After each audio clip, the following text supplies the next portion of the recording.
আসসালামু আলাইকুম, কেমন আছেন আপনারা সবাই? আমি আজকে একটা রান্নার ভিডিও নিয়ে চলে আসলাম। আমি আজকে রান্না করব সিমের বিচি দিয়ে মাছ দিয়ে কষিয়ে, মাছের মাথা দিয়ে কষিয়ে রান্না করব।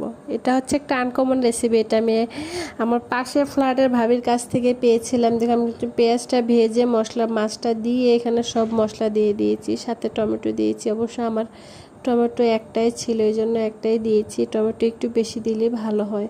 এই বিচিটা আপনাদেরকে দেখাচ্ছিলাম, দেখেন খাসির বিচি যেটা, এটা দেখুন একদম ফ্রেশ মনে হচ্ছে না, কিন্তু এটা কিন্তু ফ্রোজেন।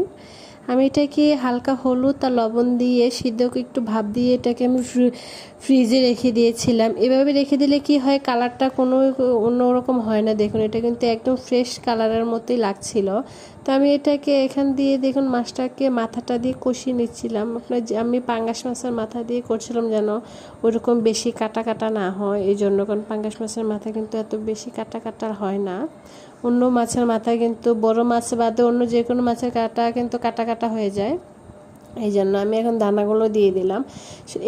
এই রান্নাটা আমি কখনোই খাই না, কিন্তু আমি এটাই ফার্স্ট টাইম রান্না করতেছিলাম, এই জন্য আপনাদেরকে একটু দেখাচ্ছিলাম। আমার পাশের ফ্ল্যাটে যে ভাবিটা থাকে, আমি ওনার কাছ থেকে রান্নাটা দেখেছি, মানে উনি এভাবে রান্না করে খায়। উনি বললো নাকি অনেক স্বাদ লাগে, তাই আমারও ইচ্ছে হলো।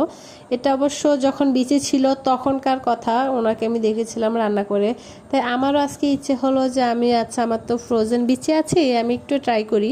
তা আমিও বসিয়ে দিলাম, দেখলাম আমিও বসিয়ে দিলাম। আচ্ছা দেখা যাক ওনার রেসিপিটা কীরকম হয়। আমি এখানে মশলাটি ভালোভাবে কষিয়ে আমি কিন্তু এখানে ঝোল দিয়ে দিয়েছি, 2টা কাঁচামরিচ দিয়ে দিয়েছি। ওই দানার মধ্যে কিন্তু পানিটা একটু বেশি দিতে হবে, কেন এটা তো দানা, এটা কিন্তু ওই যে আলুর মতো পানি টানে, ঝোলটা একটু বেশি রাখতে হয়। দেখুন আমার কিন্তু রান্না হয়ে গিয়েছে, আমি একটু ঝোলটা বেশি রেখেছি। এটা ঠান্ডা হলে যে এরকম হবে, ঝোলটা টেনে যাবে। আমার ধনিয়া পাতা ছিল না, আমি ধনিয়া পাতা